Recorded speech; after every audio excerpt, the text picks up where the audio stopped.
Jeûne et bienveillance, jour 3. Yeah! Jour 3. Yes, ça avance. Aujourd'hui, je continue mon jeûne et bienveillance avec toi. C'est le 3e jour, 3e matin.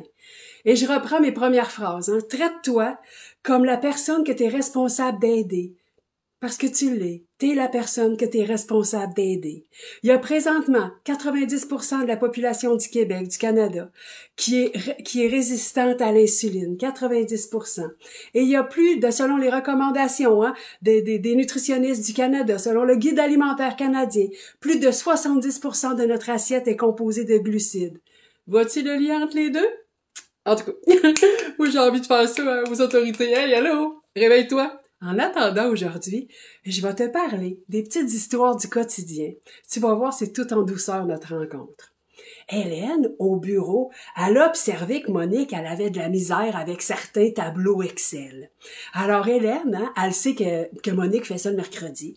Donc, elle va le mercredi passer comme par hasard prendre son café à l'heure où elle sait que Monique est en train de faire les tableaux, puis là, elle l'aide. Naturellement, Monique n'a jamais demandé d'aide. Hélène, elle y va tout le temps le mercredi, boire son café puis supporter Monique. Il y a Régent au garage.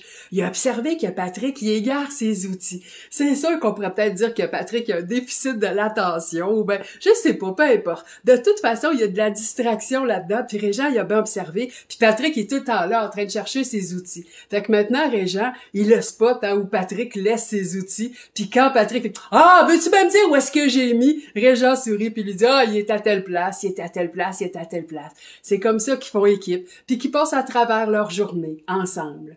Peut-être même que toi, à la maison, tu fais équipe avec ton conjoint. En général, il s'est fait un partage des tâches, sans que ce soit nécessairement nommé, mais chacun un peu avec ses goûts, et chacun avec ses forces et ses talents aussi. En général, je dis pas que c'est tout le temps ça, mais un bon couple qui fait une bonne équipe, c'est ça que ça va ressembler. On va s'aider, sans se le dire, on va pas dire hey, « là, je viens de t'aider », non. On va passer par en arrière, exactement comme Régent, qui a identifié où est-ce qui a spoté, où est-ce que Patrick a laissé ses outils, ou exactement comme Hélène, qui connaît les enjeux de Monique avec les tableaux Excel. On fait aussi pareil à la maison.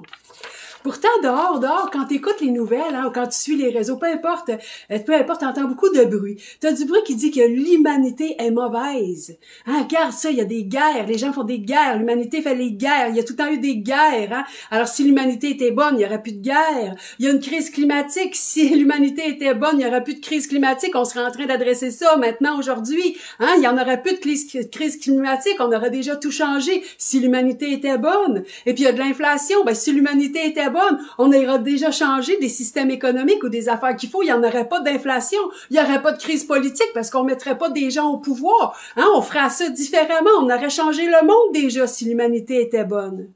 Puis en dedans, alors ça c'est en dehors, ça c'est le bruit qu'on fréquente, c'est le bruit qu'on entend, c'est ça qu'on entend partout, tout le temps, c'est le bruit qu'on entend. Puis en dedans, toi tu connais tes manquements, tu sais les affaires que t'as pas été correct, tu connais tes imperfections, tu sais ce que t'as amélioré, on n'a pas besoin de te le dire, tu connais tes faiblesses, les affaires dans quoi tu tombes tout le temps, je te le dis que si les gens savaient à quel point t'es rempli de faiblesses, puis tu connais tes lâchetés, les affaires, pourquoi t'es pas capable de te lever, tu regardes ça, oh my god, des fois je suis tellement lâche puis que je manque de courage, absolument fou. Des fois c'est véritable, des fois c'est exagéré, mais tu connais tes manquements, tes imperfections, tes faiblesses puis tes lâchetés. Fait qu'à cause de ça, tu regardes ça, tu fais fou, tu sais, il m'a aidé, mais voyons donc. Mais en vrai, au quotidien, si t'es honnête une petite seconde avec moi, tu es Hélène qui collabore silencieusement à aider Monique. Tu es Régent qui aide silencieusement à dire où sont les outils de Patrick. Tu es cette conjointe qui fait équipe avec ton conjoint. Tu es ce conjoint qui fait équipe avec ta conjointe. En vrai, c'est ça que tu es.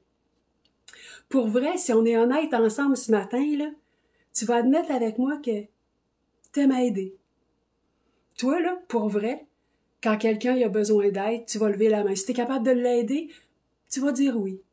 Tu vas même, des fois, chercher à aider. Quelqu'un va te raconter quelque chose qu'il vit, puis tu vas lui demander « Qu'est-ce que je peux faire pour t'aider? » T'es quelqu'un qui demande ça, toi. « Qu'est-ce que je peux faire pour t'aider? » Et oui, tu vas même dire « Écoute, je veux t'aider. Alors, qu'est-ce que je peux faire aujourd'hui pour t'aider? » T'aimes aider, tu cherches à aider, tu veux aider.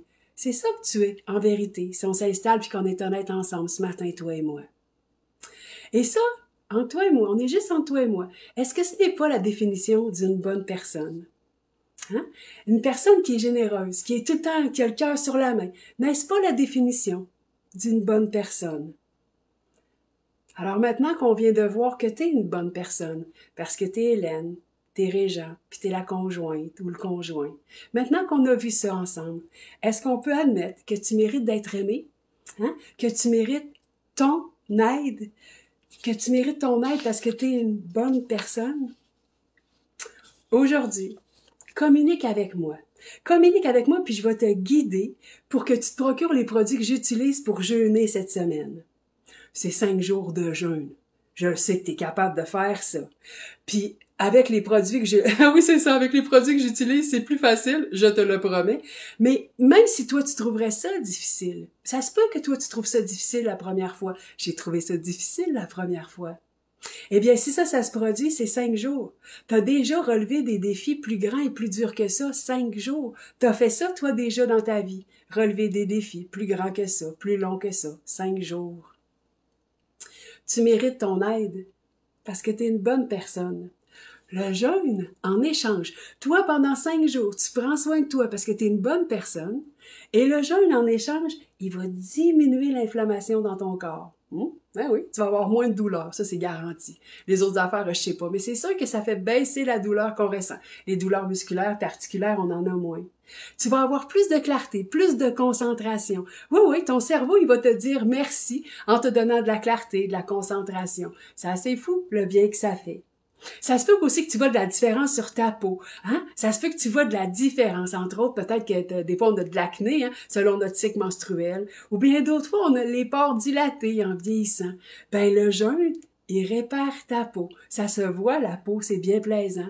Tu vas voir aussi sur l'impact du vieillissement. Tu vas te trouver, ben voyons donc, toi, j'ai l'air plus jeune. C'est quand même sympathique, avoir l'air plus jeune. Ça se peut que tu perdes du poids. J'en parle moins du poids parce que c'est comme un effet secondaire. C'est un effet secondaire du jeûne, mais ça se peut que tu perdes du poids puis une petite bédaine. Ultimement, surtout, rappelle-toi que ce que je t'ai dit au début, il y a 90% de la population qui est résistante à l'insuline.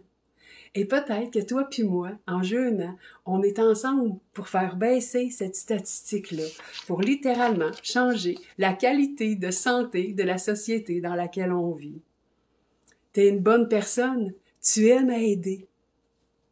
Aujourd'hui, maintenant, je te guide pour te procurer les produits que j'utilise. Commente la publication, viens me parler en privé si t'as pas envie de te montrer en public. Parce que le 21 avril, j'ai choisi ma date, hein, après Pâques, après le festival du chocolat, puis de la fête du sirop d'érable, ou je sais pas comment ça se passe chez vous, mais le lendemain, hein, on va venir faire baisser le taux de sucre. Hein. On va venir, le taux de sucre dans le sang, bien sûr, qui réagit, hein, qui pompe notre insuline. On va venir intervenir. Parce qu'il n'y a pas de meilleure journée que le 21 avril pour faire ça. Et tu vas te traiter enfin comme la personne que tu es, c'est-à-dire une bonne personne qui mérite pleinement ton aide. Et tu vas venir jeûner avec moi. Voilà, communique avec moi aujourd'hui. Je vais te guider pas à pas. Puis le 21, on va le faire ensemble. 5 jours. C'est vraiment pas si long que ça. 5 jours, quand on s'y arrête. Voilà. T'es une belle personne. T'es une bonne personne. Et tu mérites ton aide. Prends précieusement soin de toi. On s'en reparle demain.